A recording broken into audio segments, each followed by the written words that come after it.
What's up, YouTube? Welcome to the Troponin episodes, episode 11. Hey, we appreciate all y'all's feedback, questions, comments below. Please make sure you remember to like, subscribe, share us with your friends, give us a virtual fist bump, anything you want to do to show us some love. We appreciate. So we're going to talk about a lot of interesting things here today. One of the first things that we want to talk about is actually the difference between generic versus pharma grade GH. That was something that a lot of people have asked about, and of course we have the master and the mad mind here himself. So Justin, do you have any, have you noticed a major difference between the generic versus pharma grade GH? Well, here's the thing, GH is either GH or it's not. There's an amino acid chain that is GH, it's like water or not water, so it's either GH or it's not. They can't be better GH as far as that, the molecule. I mean, they can, because there's that, 191 amino acid structure, there's 192 amino acid structure that your body will build, an immune response against, but no one produces that anymore. And so it's either GH or it's not. So what can affect that? We'll start with it is GH. We'll say both are GH. And why? No, in that case, how could generic be worse? Well, it's an amino acid peptide structure, and so that degrades due to heat and light. So what happens is, and this is actually the photoelectric effect, is what Einstein won the Nobel Prize for, not general relativity or special relativity or Brownian motion. But anyways, what happens is you have an atom, and they go around, and electrons are kind of in there, and light, and so heat makes it move faster, and that energizes it. And so everything's energized, and the electrons are in higher states, and then light comes in, and it'll add energy to the atom and excite the atom even further. The electrons will kind of excite further away from the nucleus. That's not really what happens, but that's like the classic model. And eventually they'll get so excited that they can completely leave the atom. And then it's, that's one way that it gets ionized. But that's what happens just in general with chemicals or molecules or anything. When they're exposed to heat, they speed up and energize, and it kind of breaks apart the structure and degrades the structure, and light does the same thing. And peptides are a real weak structure. The steroid hormone is a real stable, strong structure. There's the 6-6-6-5 carbon structure. Obviously carbon's super stable because we need carbon dating, And so, but amino acids are obviously not very stable. You leave meat out for on the kitchen counter for a day, and it's already not edible, Yeah. And so what you have with pharmaceutical GH is it's going to be handled properly. It's going to be handled, and it doesn't have to ship, it doesn't have to go across the ocean, and you don't have to worry about it being transported illegally. It's transported by pharmaceutical systems with pharmaceutical, safety measures, and so it's not exposed to heat, it's not exposed to light, and so if whatever potency, if you got a 3 milligram vial, when it leaves Pfizer, by the time it gets to the pharmacy, it's 3 milligrams, and then the pharmacy puts it right in the fridge, in a dark fridge, so it's not exposed to light or heat. When you get something in China, China's not a perfect country. They're a very advanced country. So their pharmaceutical practices are going to probably be close to on par with ours. They are. We get a lot of our real pharmaceutical medicine, a lot of our generics from there in India. So you can trust that it's, assuming it's GH, you can trust that it leaves the Chinese pharmacy as GH. But now it becomes an illegal shipment. It's, when it's coming to America, it has to cross an ocean. And it, depending on the weather, it can be very hot. And then depending on how it's handled, it can be exposed to light. And it could be exposed to both for quite some time, days, weeks, months. And then before it gets to you, it might get to a distributor in America. And they might not, they're probably not a bodybuilder. They might be, if they are, though, they probably, using your own stash, whatever you're not supposed to do as a dealer. And so they don't, there's not the care with them, making sure it's kept in a cool area and a dark area. So it could be left in a warm room, in a place without air conditioning. The vials could be left exposed to light, and in that case, it's degrading. It's not going to degrade like instantly, but it could degrade over time, and that's probably most often when people don't like their GH or think it's not as potent. That is probably what happened. Not that it's not GH or that it's bad GH or weaker, because it can't be. It's either GH or it's not. So I think that's typically what happens. But also, it's so much cheaper that you could trust that it's like basically a quarter of the strength of label claim and still save money. And so then you got to think, okay, so what else would be the reason? Well, pharmaceutical practices. Do we trust that it's manufactured properly. It is, if it's from a true Chinese pharmacy. If it's produced with the sole intent of shipping to America for American use, for illegal American use with GH, you can't necessarily trust that, because China doesn't have any real moral stance on anything like that. And so what could they potentially do to want to make it seem like their GH is better? They could add vasopressin, and so you'll get really bloated. And so I think the issues, the risks are twofold. I think almost no matter what, if you got and I think a lot of the vials from China now are 5 milligrams. We call them 10 IU. It's really, that came from, I think, from Saraskin, the original Saraskin kits, how much water you were supposed to reconstitute them with. You were supposed to use like 18 IUs of water or whatever. And we just we basically called things that were 3 milligram vials as 10 IU.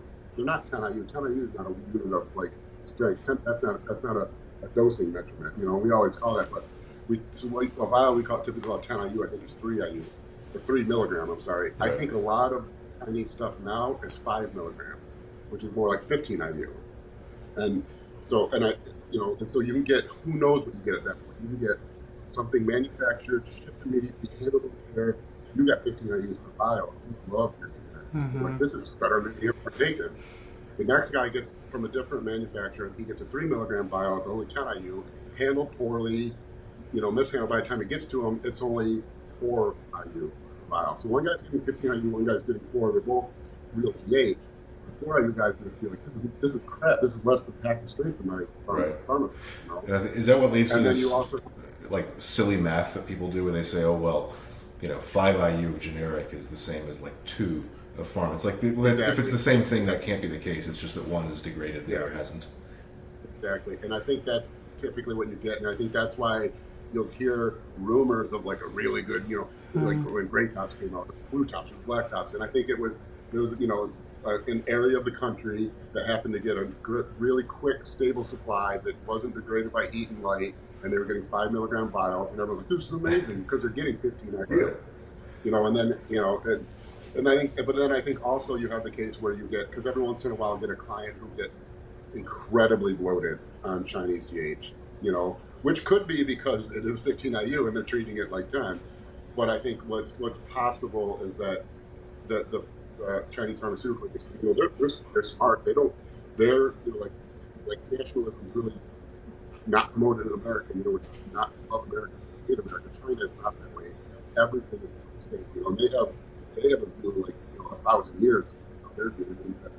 They don't think short term, so they think they will see that their supplies going to America for American cosmetic use or whatever. They probably don't care about bodybuilding, but they know that these people want these side effects. I think they probably do. Some of them will have vasopressin, so that when you take it, you get really bloated, your hands fall off. Oh my God, this is amazing! It's so strong.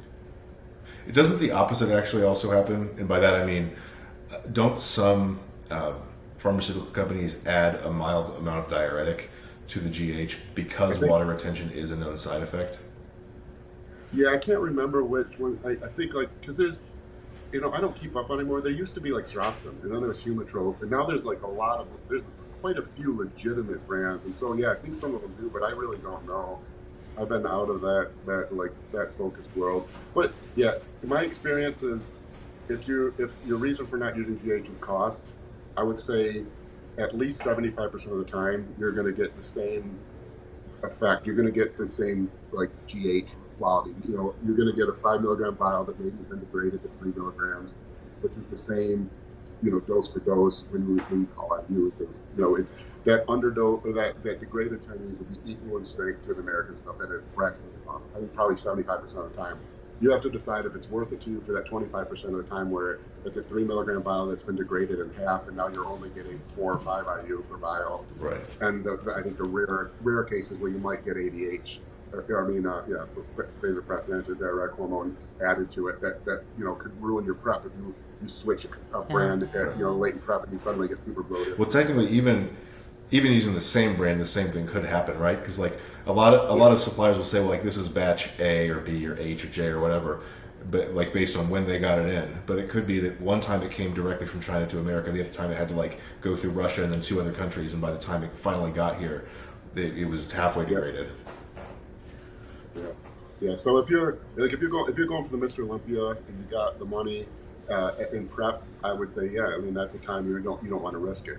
For most of us, you can run, higher doses at a fraction of the cost and get higher doses with generics.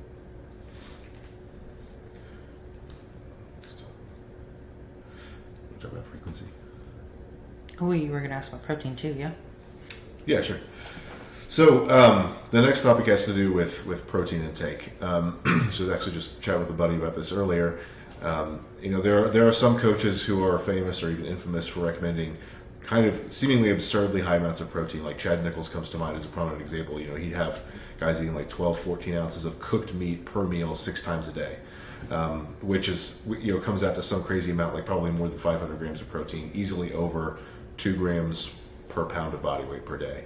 And then Justin, you have who's like, it's not like a small amount of protein by any means, but I'm around 285 right now, and I'm still eating 50 grams of protein per meal on most days, and we might bump it up a bit, but that's around 6.5 ounces of cooked meat.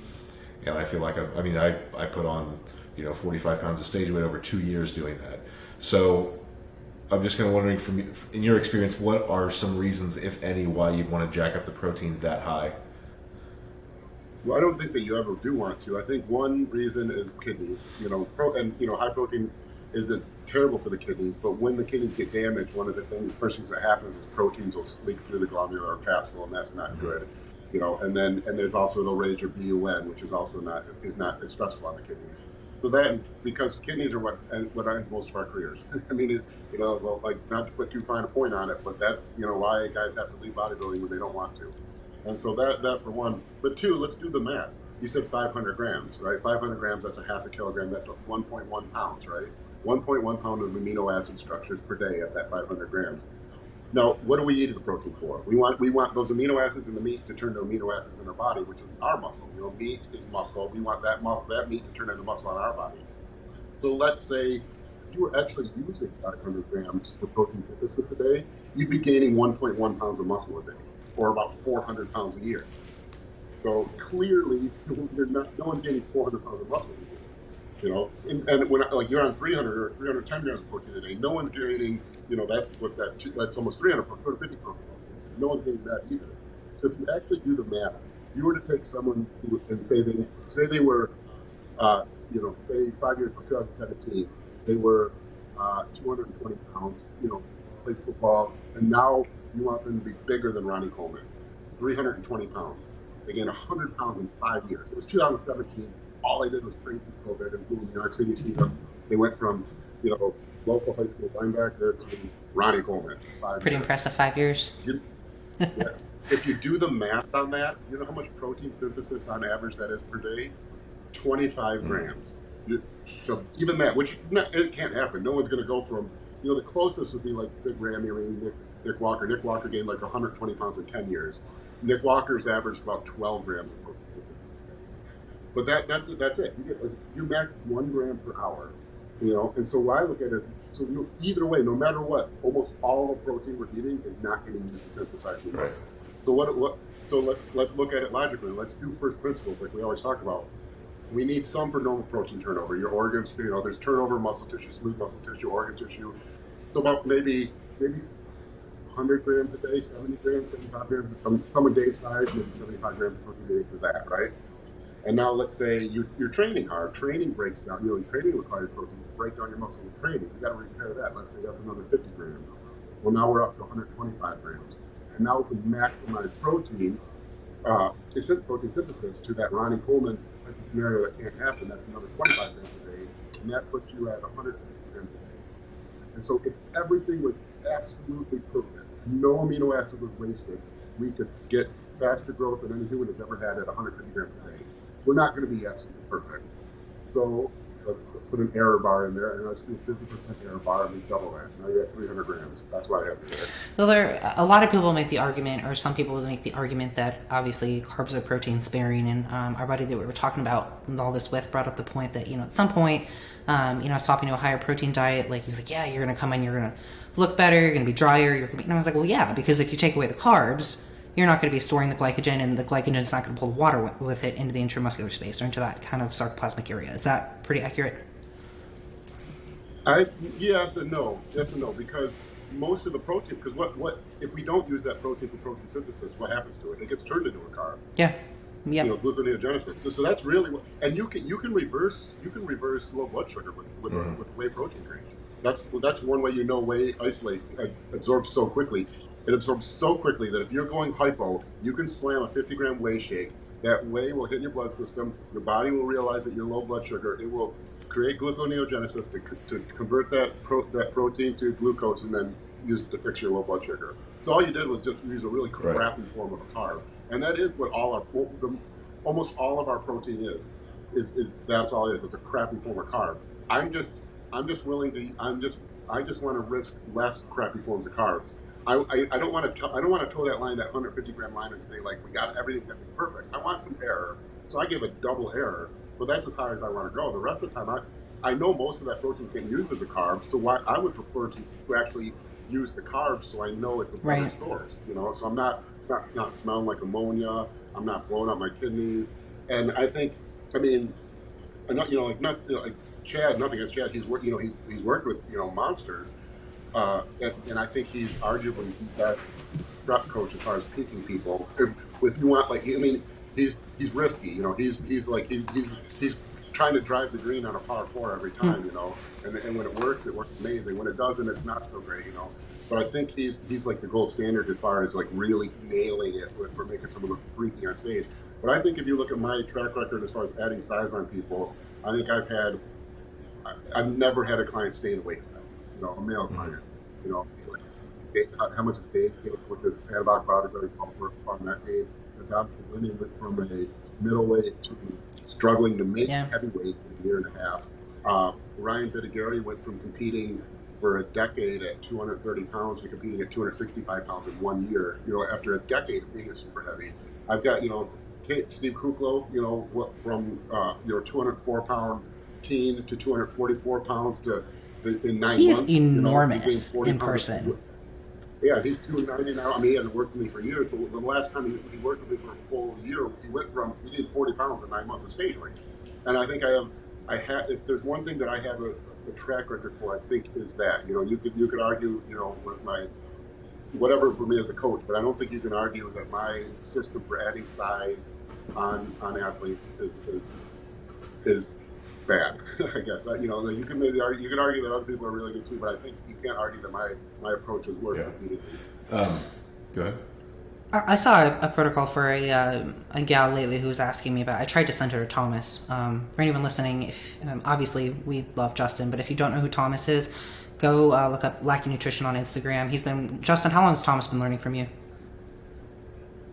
5 years. He's got his master's in nutrition, so and smart. Especially with females, he's a star. Yeah, his girls win every time. His girls do very, very well. He's I've got a lot of my male and female clients working with him, and they've all had crazy results. He's brilliant. He's incredible. But I saw a protocol from a wellness gal lately who's 12 weeks out, and working with a local coach who had her on 250 grams of protein per day, or 275, and this gal is maybe 160 pounds.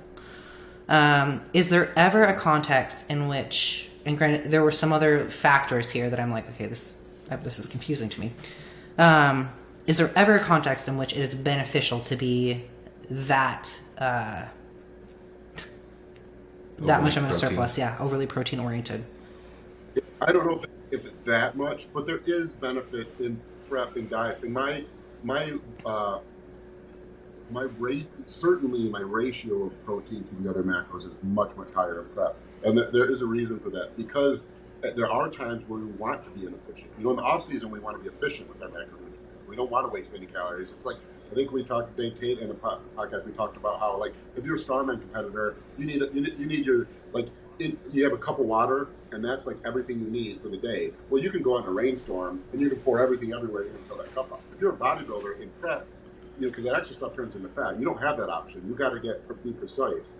And so in prep, you actually want to be kind of the opposite. You want to waste calories because you're trying to burn calories. And that's one thing that protein does. Because we don't use the protein as protein, So, because what are we doing? We're building something else. Like if I have a bunch of blocks laying around and I want to turn it, if I have a bunch of blocks and they're shaped like a tower, and I want to turn them into a racetrack, I have to break them apart. That takes energy. That's entropy. It's like that's why the world is the way it is. And so that's we take protein. The first step, if we don't use the protein, is it has to turn into glucose. That takes energy, gluconeogenesis, and then we'll probably use that as a carb. If we don't, the next step is it has to go through the fatty acid synthesis pathway and turn into fat. That's another energy burning process. And so you get 15%. I think Dr. Scott Stevenson said he saw a study in one case in like extreme rare situations, you could get as much as 30% of the calories in protein actually burned. And that's probably not what you're going to get in prep, because I'm imagining when it's being stored as fat. I'm imagining that's like a goat chestnut hot dog eating contest. Almost all of that protein ends up being stored as fat. So all of that protein gets turned into a sugar, then gets turned into a fat. And I think you could, in that case, but yeah, you get, with a fat, you eat 100 calories of fat, you ate 100 calories. With carbs, you eat 100 calories of carbs. Some of those carbs might go to fat, so you maybe only ate 98 calories. You eat 100 calories of protein, you might have only really ate 85 true calories.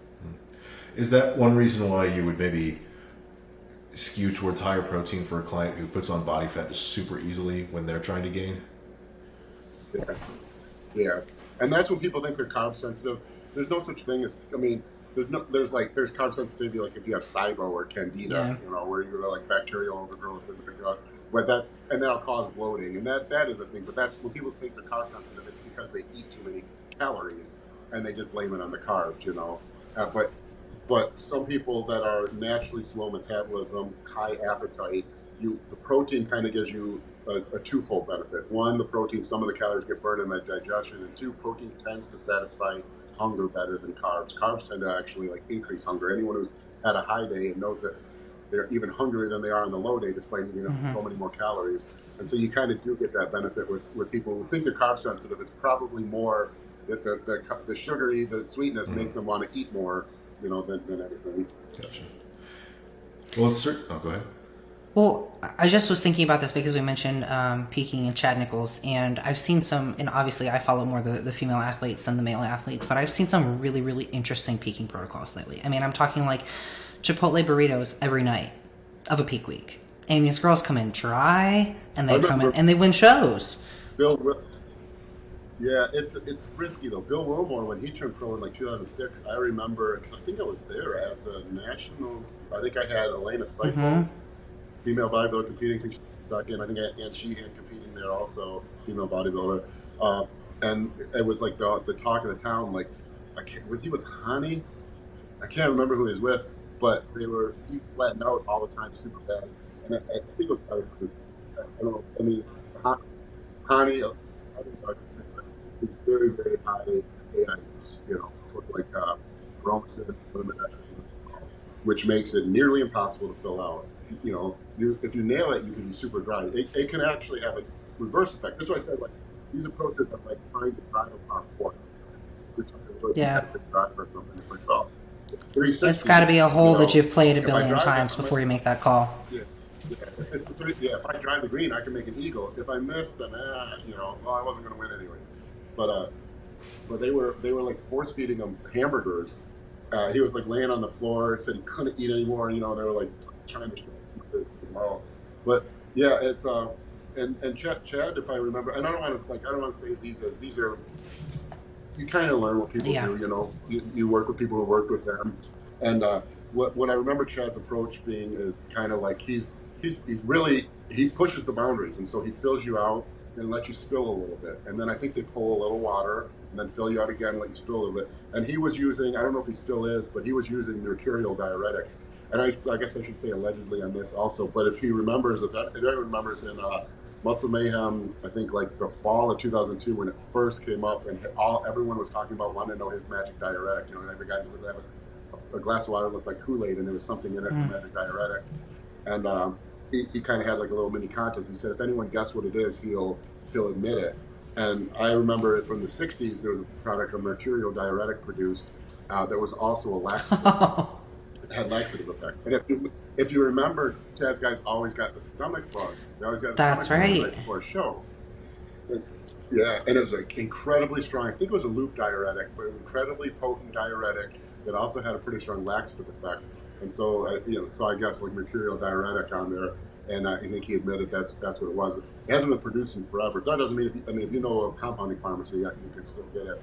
And so he's got that tool at his disposal, incredibly potent diuretic, and he's brilliant at towing that line of filling you out like crazy. He used to use pie filling. That was back then because he said he's gone on record saying he likes fructose for filling out, which I don't disagree with, and I'm always tempted to use more fructose for filling out because I see what my guys look like when they use fruit. When we've talked about this on their high carb base, part of their carbs, but I'm kind of a I don't say wussy, and there's times when I'll push it, but most of my clients they're with me because they've been on knocking on the door of turning pro or something, and they want to turn pro, or they've been trying to win a state show, and so we're more. My thought is, you're paying me. We've got like if I'm Tiger Woods, I don't need. If I can birdie par for it in the tournament, that's what I'm going to do. I don't need to go for the hole in one. I don't need to go for a bogey, or I mean, but Chad was brilliant at towing that line of filling you out till you start to spill, and then drying you out a little bit. Fill you out till you start to spill, drying you out a little bit, and then drying you out hard at the end. I've always been, not always, but I've been especially interested in the peaking process lately, looking at some of the women's physique athletes, just because like you always want to learn, right? And it's mind-boggling to me. I mean, learning from you and just even seeing how you adjusted two of my peaks. And again, I think this is all just coming about because we brought up, Chad, and when do you go for the hole in one, or when do you go for the 2 on a par 4, versus not. And with such variation in protocols, I mean, I've seen some girls still drinking 1.5 liters on show day, like before getting on stage. How does something like that work and still have you coming in dry? Is it like getting almost too dry? Getting too dry, and then that look you get where like someone's clearly dry, but it's a flat look basically, but they're clearly dry and not popping anymore, and there's just no, it's like, well, that in that case, that water can be, water if it's combined like with sodium and stuff, that you can actually almost reload after you've dried out. I don't like that because it's like risky, because it's not, I like to do but I mean, there's a time and place for everything. I mean, we've done fairly. I mean, just your 2 shows recently, we did pretty different. The first one we filled out. I can't remember now which one we did, but because the second show, we dried out real late, right, and really hard late, right? Yeah, and so it was, you just go with what the client gives you, basically. Then you can have a game plan, but that if your coach just has a game plan, that's not a coach. You need to. We talked like that one client ate like 26 grams or gained 26 pounds. So that's like you're doing like, he's loading sodium with, when you're not supposed to. So then you got him completely washing out sodium. I've had like Scott Stevenson, I think probably has the most, the most logical and scientific and thought out approach. His approach, and I'm saying this from what he said in a podcast that I was on with Phil Biz in 2015. So it's likely things have changed, and so I'm just saying what he said there. His approach was, he said, once you're full, you're full. If you're not burning that glycogen, it doesn't matter when you fill out. But he said, he's still out as early as Monday before it's time to show. He said, and then if I'm not having to train that week, it doesn't matter when I come out. If they're full, they're not burning that glycogen, then we just have to hold it, And then, like George Farah, from what I haven't worked with George. I've worked with George, and I'm friends with him who worked with George. And I think George is a very good coach as far as being consistent. I don't think I think he's more kind of the way I do it. I don't think his guys ever are way off. He's always pretty. His guys are always good, always on. And George's approach is kind of like don't do anything with sodium. Uh, keep keep water high, and then let's go Saturday shows. So Wednesday and Thursday, if you're a lot like someone Dave, he would carb up decently on Wednesday and Thursday, maybe harder Wednesday, and then decide Thursday. He either goes for a fuller look. And most of those guys are pros, and you really do have to. That's another thing is if you're at the national level as an amateur, you got to be dry. At the pros, you need to be dry, but you like the fullness and size is a little more important. So you push the fullness a little more. So he'll have guys carb up Wednesday, Thursday. He'll do like 2 gallons of water all through up to Wednesday, and then Thursday, even though he's still carving up, cut it to 1.5 gallons. Friday's done carving up, and he'll just cut to like 6, 8, 10 ounces of water per meal, and then maybe like half a diuretic, and then Friday's kind of lower carb. Yeah. Sort of similar to what I do, but he tapers water earlier.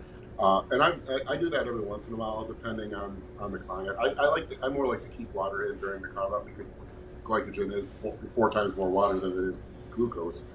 So, and then I don't know what AJ Sims does. I respect what he does because I think he gets guys bone dry. I think he dries out hard and then like loads sodium on show day, if I had to guess by the vascularity his guys have, but I don't know.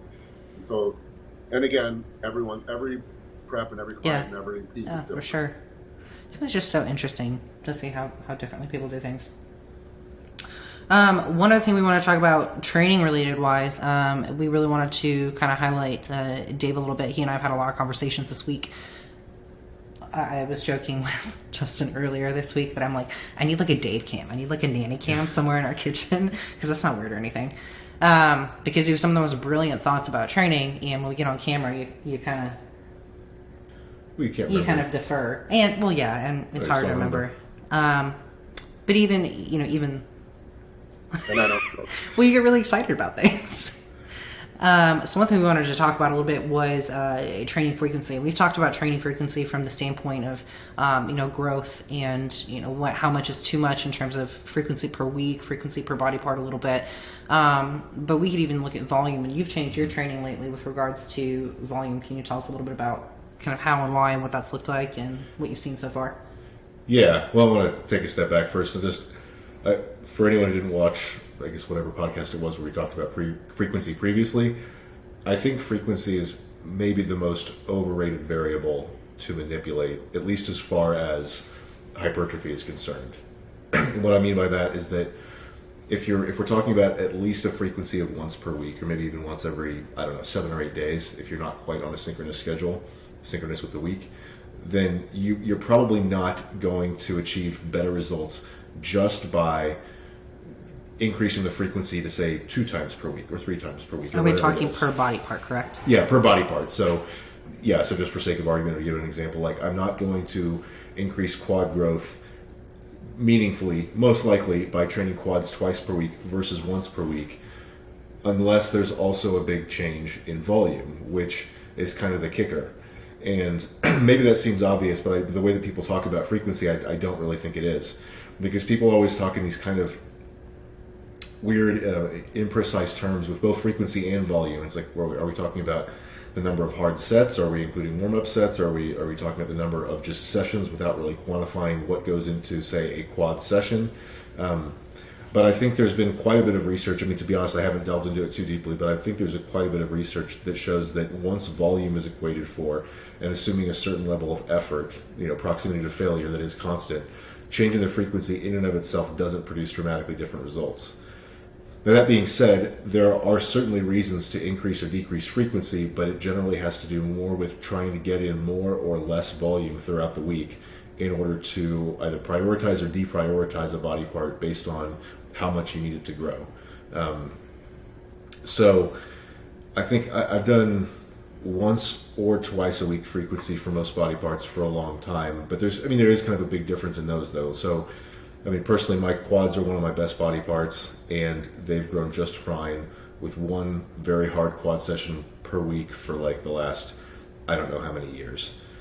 And there have been times where I wanted to have 2 leg days in the week, not that I really needed it that badly, but I'd have, say, like a quad focused leg day and then a hamstring focused leg day. And on the ham day, you'll do, your typical like high and wide leg press and maybe some lunges. I did other stuff that worked quads. And did my quads grow more? maybe a tiny bit, but I don't think that the difference was that big, and that whatever growth that I saw visually was either all in my head or it was just increased fullness, because that's one extra session per week where they're getting pumped up. If you look at something a little bit more objective like weekly progress pictures, I don't think they were really growing anymore. And sometimes I think people will, for good reasons, get the idea that frequency is a really good variable to manipulate, and that higher frequency will lead to greater growth in certain contexts, namely the context of really good, well thought out, lower volume, high frequency programs. So DC training comes to mind here. And if you've ever read a lot of Dante Trudell's old forum posts, like from the early mid-2000s, and if you haven't read them, you should, because they are really good. He would talk about how stimulating a muscle is a little bit like flipping a switch, and I don't know if I completely agree with him here, but I think it's a decent concept. He'll say, if you're training your chest, once you've stimulated enough to get the maximal rate of growth for, say, the next 24, 48 hours, however long that protein synthesis is going to be elevated, once you've done that, there's no point in hammering it anymore. And so by that logic, you'd say, well, why am I going to do a really high volume of work for a muscle on one day and not hit it again for a week, when I could do a lower but still adequate amount of volume, hit it very hard, achieve whatever small amount of growth I can in that time frame, say 3 or 4 days, and then hit it again. And he would even use the example of, he got really specific with the numbers. He'd say, well, let's say one chest workout gets me, 1/60th of an inch more chest thickness. What if I can do that 104 times per year versus 52 if I train just twice a week? And I think the logic seems completely sound, but I think it's mostly sound within the context of a program where you're training everything with that same low per session volume and higher frequency. And I think given what we've seen about the rates of growth being equal, given that when volume is equated for, if you stack all that throughout the year, I don't think you're going to achieve greater growth in every body part that you did that with just because you got to train it twice a week. You're probably going to see about the same overall rate of growth, because as Justin alluded to earlier in the podcast where we talked about rates of growth is it's a systemic process. Training a muscle elevates protein synthesis in that area for some amount of time afterwards, and I've seen anywhere from 24 to maybe up to 48 hours. But even though it's elevated locally, the amount of growth you can achieve is still limited systemically by factors that you can't just influence by training harder or less hard, or more volume or less volume. It's really dictated by your diet and to some degree your genetics, and then if you're using PEDs, that's going to make a big difference. I don't mean to cut you off, but I think I don't know that I've ever heard anyone make that point. I think that's we need to do a whole article on that. The local versus systemic growth and the limiting. I don't think I've ever seen. Yeah, and I think that's one of those thoughts that Danny was alluding to earlier, that I had the thought and I forgot it, so I'm glad I remembered it now. But I think for a bodybuilder especially someone who comes from powerlifting background where it's like training is everything, that's something to really get into your head as a bodybuilder, because the overall rate of growth that you achieve is a combination of all the things you do. Obviously, the training provides that initial stimulus, but your systemically limited rate of growth is the product of your training, your rest, your diet, most of all your diet, whatever is going on hormonally, exogenous or endogenous, and a whole bunch of other genetic factors that we probably still don't understand. So understanding how important that process is, I think can get you to take your foot off the gas when you're redlining it, trying to do something stupid just to improve a weak body part, and maybe take a more measured approach that will actually achieve results without running yourself into the ground. So when it comes to frequency, a good argument or a good reason to increase frequency is if you need to grow a weak body part, but you are also willing to achieve less growth in your other body parts. Because again, if you are limited systemically, then you're only going to achieve so much growth in a week. So if you want to say, half of all bodybuilders at least have a weak back, myself included. So if I want to grow my back more, I'm going to have to do other things less. And so that's what I do. I have 2 weekly back sessions. One of them is all lats and upper back, and the other is a little bit of that plus my deadlifting and some hamstring work. But accordingly, that's one of the reasons why I'm only going to be training quads once a week. I only train chest once a week. I do shoulder work more than once a week, but a lot of the stuff that's done more frequently is, side and rear delts, the stuff that's barely taxing on recovery. And even then, even if the stuff doesn't feel taxing, you still have to realize that if you're stimulating growth in a whole bunch of areas throughout your body, but you're trying to improve a specific area, you're still not going to get that greater rate of growth in the area that you're going for if you're spreading that stimulus over everything all the time. So that's my thought on it. What about you? I have a lot of thoughts. I think that everything's really context dependent. I sat here with a pen and just wrote a whole bunch of things down because as Dave was talking, my brain's like, oh God. But I mean, obviously with regards to hypertrophy, intensity is always going to be the driver, right? And so if we come back and we peel off the layers of what's going to either allow someone to achieve a certain level of intensity or prohibit them from achieving a certain level of intensity within a set, and then how many sets per session can they actually do that for. I work with a lot of edge cases. I work with people who the traditional things haven't worked for. And I think that in general, when someone has an underdeveloped body part, it might be related to training, but it might also be related to some other issues going on, either with regards to injury or stability or, microcycle setup or anything like that. But I would make a case for frequency. And I say this with a lot of, I'm not going to say that frequency solves, the problem, but if it comes down to someone saying, yeah, I'm training my shoulders, once a week and they just don't seem to grow. Obviously, you want to look at things like mechanics, movement selection, and even within a session, the session structure can make a big difference with regards to when you're overloading, mid-range, short-range, length, and range of a muscle. Like, those can all be optimized. But a lot of times people have an underdeveloped part. If you ask them, they still can't really connect with or feel that part when they're training.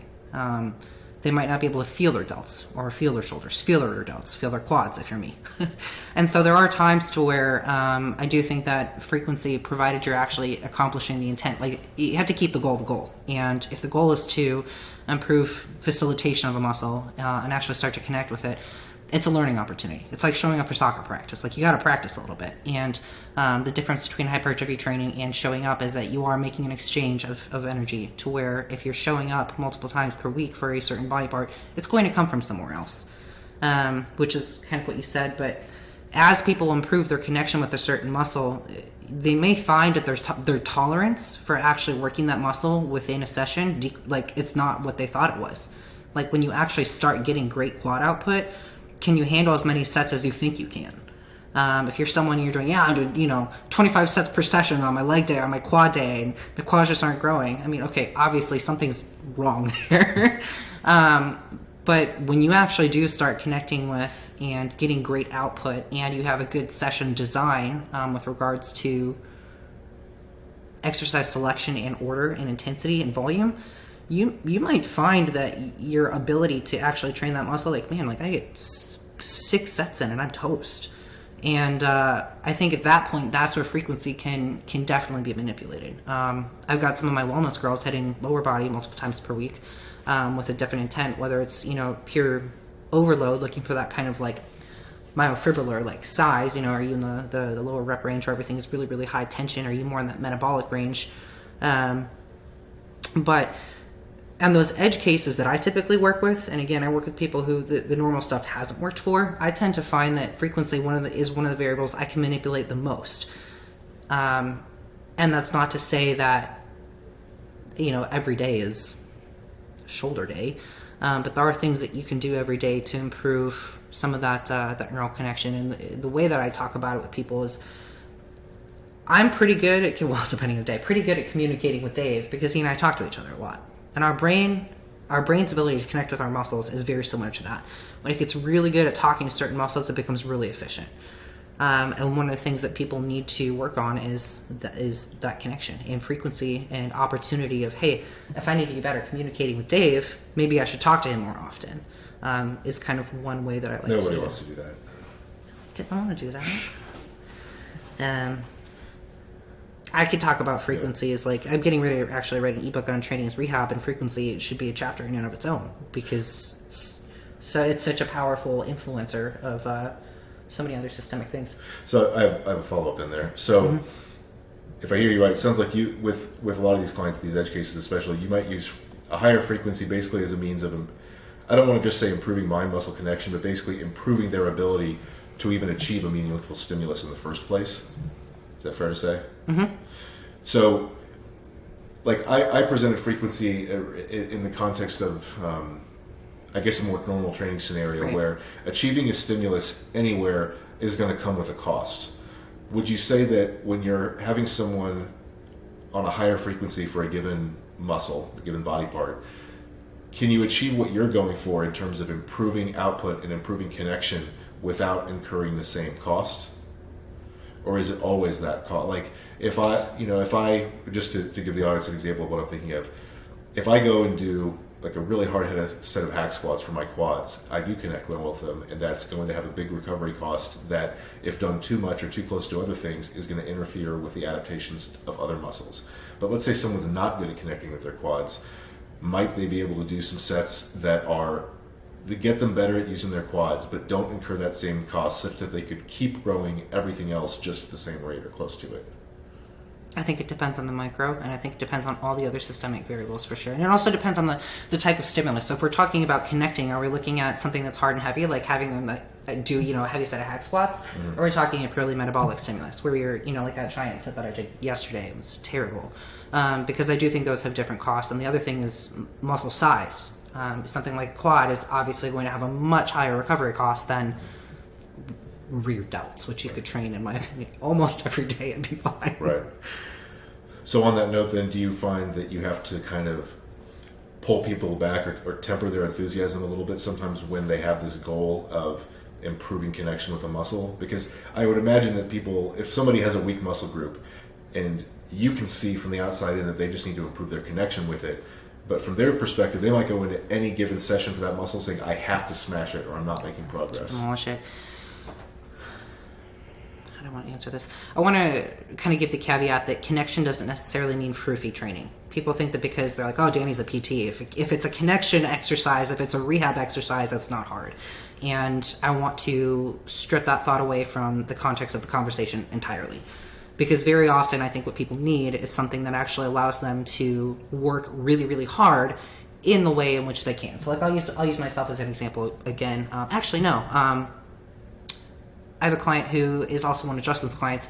Really, really hard time connecting with his quads. He's got knee pain, hip pain, whole bunch of other things going on. Low back pain. That kind of sounds like most big guys that lift.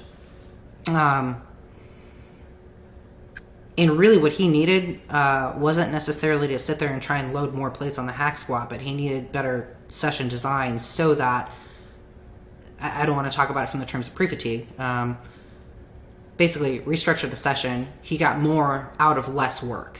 Better stimulus, less work overall. Did it detract from his ability to train everything else hard throughout the week? Absolutely not.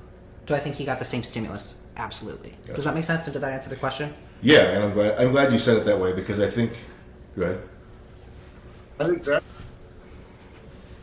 think that kind of ties back into, if I can word this properly, where we said, don't just, if you're not, if the muscle's not growing, just adding more sessions isn't going to improve it. And that's a perfect example right there. And I'm already lost my train of thought.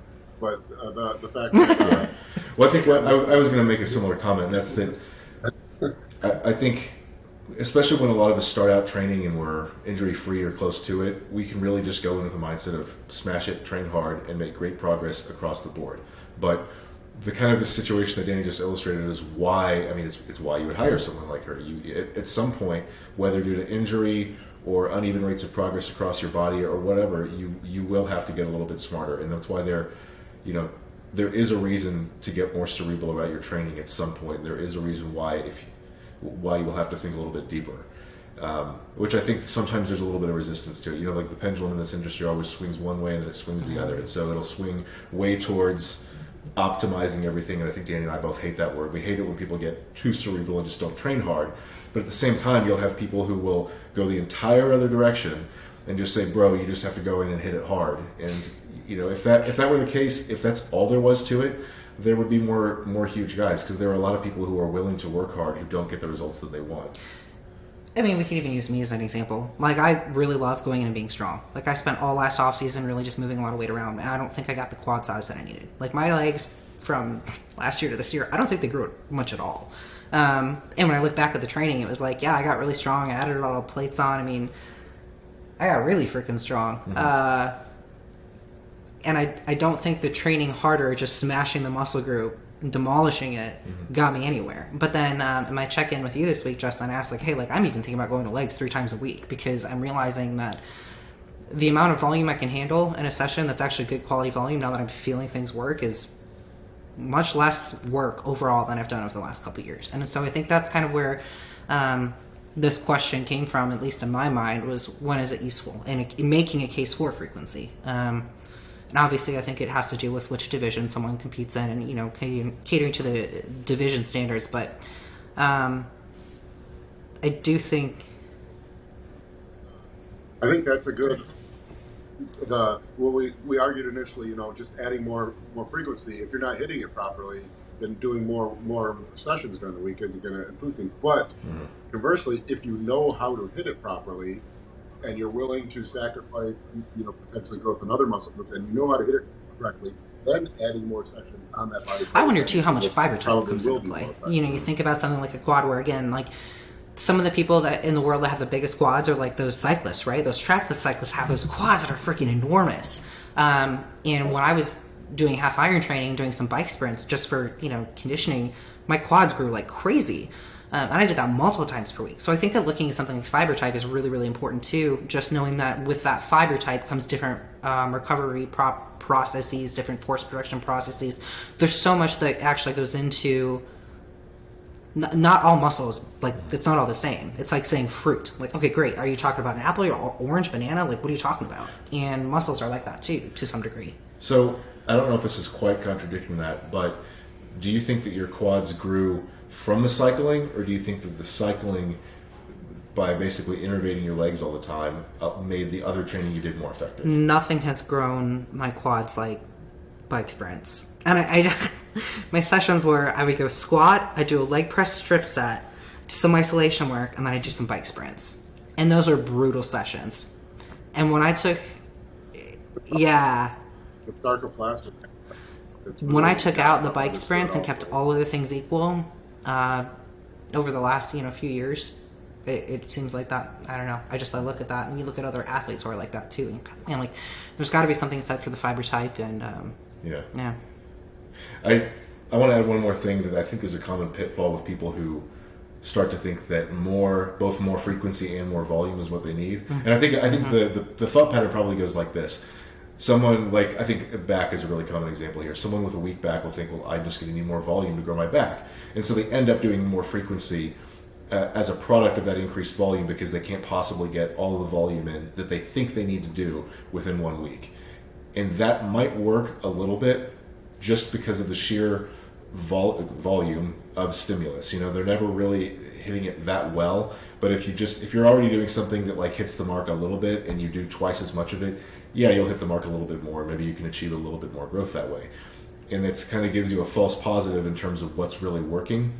Like if you're doing the typical, I don't know, wide grip lat pull down because you think it's great for lats, and you go from doing 5 shitty sets a week to 10 shitty sets where you're really just stimulating your teres, and even then not meaningfully, you might think, well, I achieved at least a little bit of growth in my lats, I guess this is what I got to do. So for the next 5 years, I'm training back twice a week and doing this exercise for all these sets.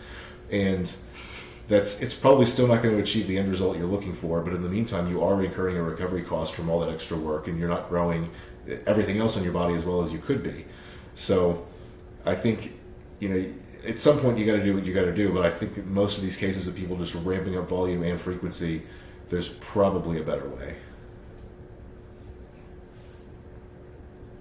Agree or no?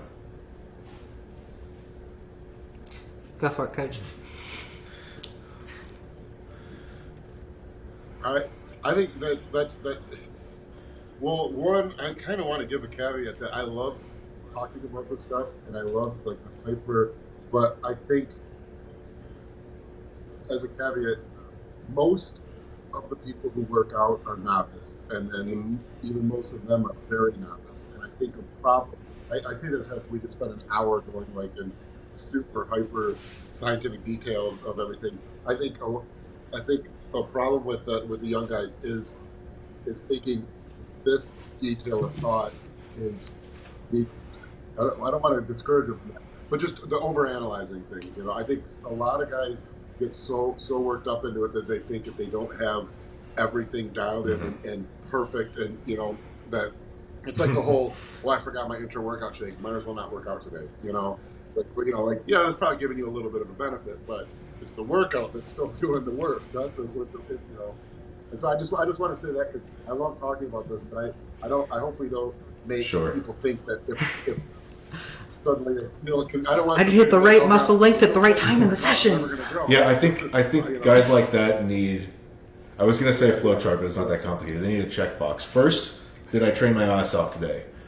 If the answer is yes, okay, now you can obsess over all the details and make it better next time. If the answer is no, you need to close the book and go to the gym and train your ass off and then refine it. Yeah, it's funny. I got asked a couple of questions this week, and so I'll just put it out there. I was talking to Martin Fitzwater just about training and picking his brain a little bit. He's been an awesome resource, and we were kind of laughing about how it's like, at some point, like, just go and do something hard. Like, you know, like, yeah, the logbook's helpful and, like, beat the logbook. But, like, really, like, if you go and you do something hard and it was a little bit harder than last week and you're working really hard and you're doing something that's motivating you to want to work harder the next week, like, you're going to be okay. But then the next thing I got asked was, like, I went out into the gym and obviously, like, we train at Destination Dallas where there are some incredible coaches and there's a very, very smart community there. And I think that being overly cerebral has limited progress for a lot of people. And someone who I have a lot of respect for and is very, very smart came and asked me a question about, God, how did it come up? It was like, well, when I'm pressing, there's something with my rib cage, so I've been thinking about the scaption plane and making sure I'm pressing in that scaption plane, and, you know, what do I need to do as ancillary work to get that work? And I was like, bro, how about you just, like, choose a more stable implement? Like, how about you just pick something where you don't have to think about it and you're set and you can just press a lot of weight. And I think people assume that, like, I'm a huge nerd, but if you watch me when I'm training, I do not get picky about my movement. I should. It's why I get hurt a lot. Because I just want to go and powerlift at heart, want to move shit around. But so many people... Oh, go ahead. Yeah, as an analogy, I'll go with nutrition because that's my thing. As an analogy, you know, like, I love the super scientific, you know, mix of amino acids. This amino acid profile is better than that. But I always say, like if unless you're eating, like, meat and rice or meat and potatoes every 3 hours and have been doing that for a decade, those things don't matter. And if you've been eating meat and rice every 3 hours for the past decade... Well, it's the analogy of if you have a cup, right? You always want to put in the big rocks first if you're trying to fill it. You put in the big rocks, then you put in the medium size, and then you fill with gravel. And too many people are so worried about the gravel that they forget that, you know, you're going to need to control a lot of pieces of gravel if you're trying to fill that cup. Yeah. Yeah. All right. Well, guys, we will see you soon for episode 12.